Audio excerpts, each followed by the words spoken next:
तो मैंने ये सवाल पूछा, छोटा सा था, मैंने पूछा ये आदिवासी शब्द क्या होता है। और मुझे आज तक याद है इंदिरा गांधी जी ने क्या कहा था, और मैं आज आपको बताना चाह रहा हूं। उन्होंने कहा कि ये हिंदुस्तान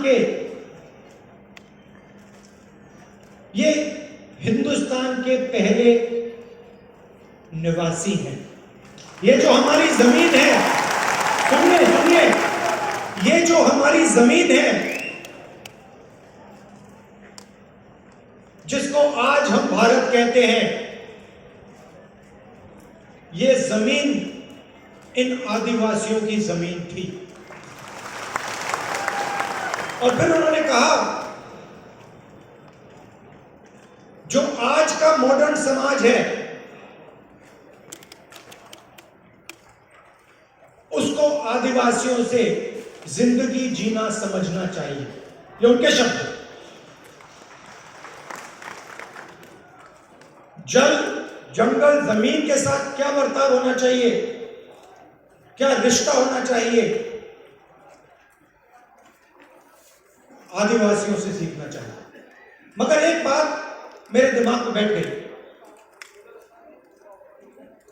कि आदिवासी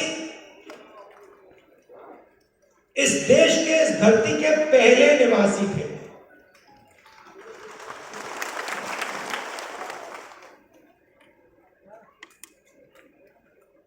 और उन्होंने यह भी कहा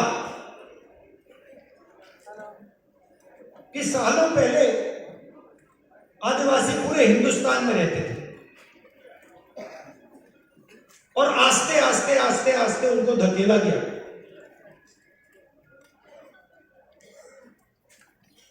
तो ये बात मेरे दिमाग में बैठ गई। आदिवासी पहले निवासी थे और ये जो पूरा देश है, इसकी जमीन पहले आदिवासियों की हुआ करती थी। तो जब आप यहां शहीद हुए, हिंदुस्तान के जो ओरिजिनल मालिक थे वो यहां अंग्रेजों की गोली खाकर शहीद हुए। अब बीजेपी ने एक नया शब्द निकाला, वनवासी। वनवासी का मतलब जो जंगल में रहते हैं। हम आपको आदिवासी कहलाते हैं। ये पूरा का पूरा देश आपका है और हम चाहते हैं कि आप जो भी करें, जहां भी करें, आप सफलता प्राप्त करें। चाहे आपके बच्चे कॉलेज में जाना चाहें, यूनिवर्सिटी में जाना चाहें, हवाई जहाज उड़ाना चाहें, कंप्यूटर चलाना चाहें, बिजनेस करना चाहें, इंडस्ट्री को चलाना चाहें, हम चाहते हैं कि आपको मौका मिलना चाहिए।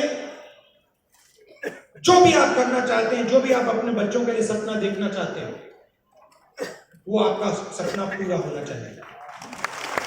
अब वो क्या कहते हैं? वो कहते हैं आप आदिवासी नहीं हैं, आप हिंदुस्तान के पहले निवासी नहीं थे।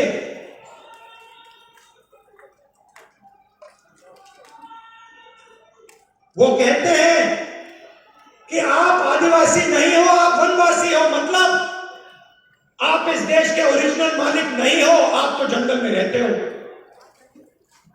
यह आपका अपमान है, यह भारत माता का अपमान है। सिर्फ आदिवासियों का नहीं, पूरे देश का अपमान है। आप वनवासी नहीं हो, आप आदिवासी हो। यह पहले आपकी जमीन थी। बीजेपी चाहती है, आरएसएस चाहती है कि आप जंगल में रहो, जंगल के बाहर ना निकलो, आपके बच्चे इंजीनियर ना बने, डॉक्टर ना बने, लॉयर ना बने, बिजनेस ना चलाए, हवाई जहाज ना उड़ाए,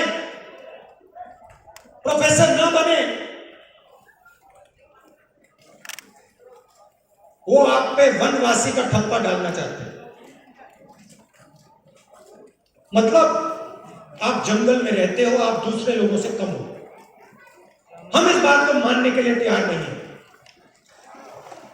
हम इस बात को कभी नहीं मान सकते।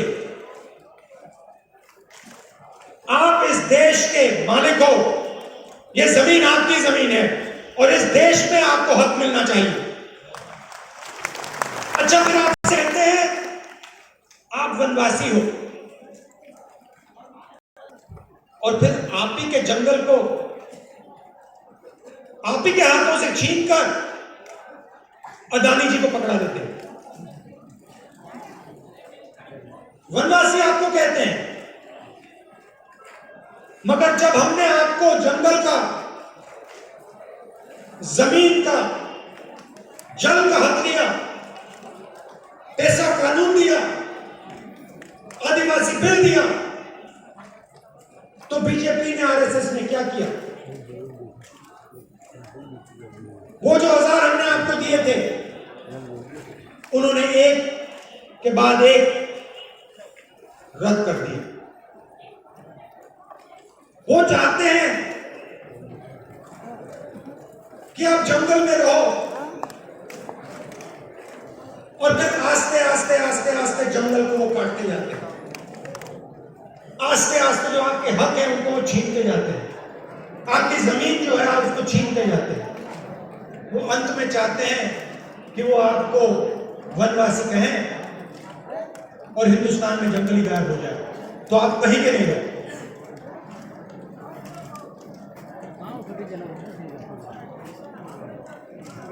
आप आदिवासी हो, आदिवासी थे और आदिवासी रहोगे, और इस बात को कोई बदल नहीं सकता, इतिहास को कोई बदल नहीं सकता। हिस्ट्री की किताब में कोई कुछ लिख ले, सच्चाई यह है कि यह जमीन पहले आदिवासियों की थी और आदिवासियों को इस देश में हक मिलना चाहिए। कोई भी सपना देखने का हक मिलना चाहिए। आज मैंने पार्लियामेंट में भाषण दिया और अपने भाषण में मैंने कहा कि हिंदुस्तान एक आवाज है, हर नागरिक की आवाज है, आदिवासियों की आवाज है, पिछड़ों की आवाज है, दलितों की आवाज है, अल्पसंख्यकों की आवाज है, जनरल कम्युनिटी की आवाज है, महिलाओं की आवाज है।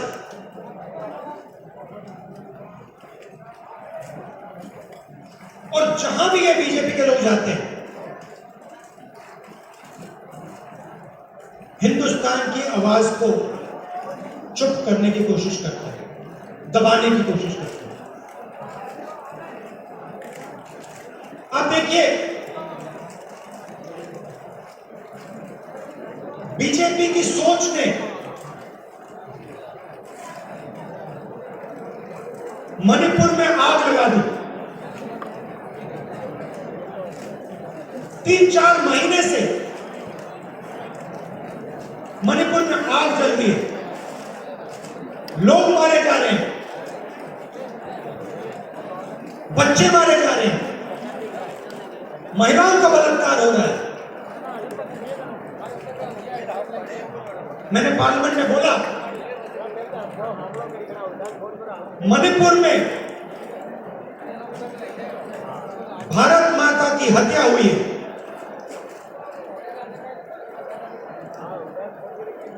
बीजेपी की विचारधारा ने मणिपुर में भारत माता की हत्या की। और देखिए, 3-4 महीने से आग लगी है। अगर प्रधानमंत्री चाहे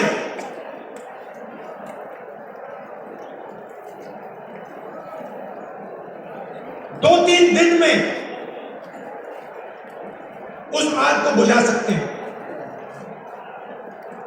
अगर प्रधानमंत्री ने हिंदुस्तान की सेना को कहा कि इस आग को 2 दिन में बुझा दो, हिंदुस्तान मणिपुर में जो आग जल रही है उसको 2 दिन में बुझा दे, मगर प्रधानमंत्री आग को जलाना चाहते हैं।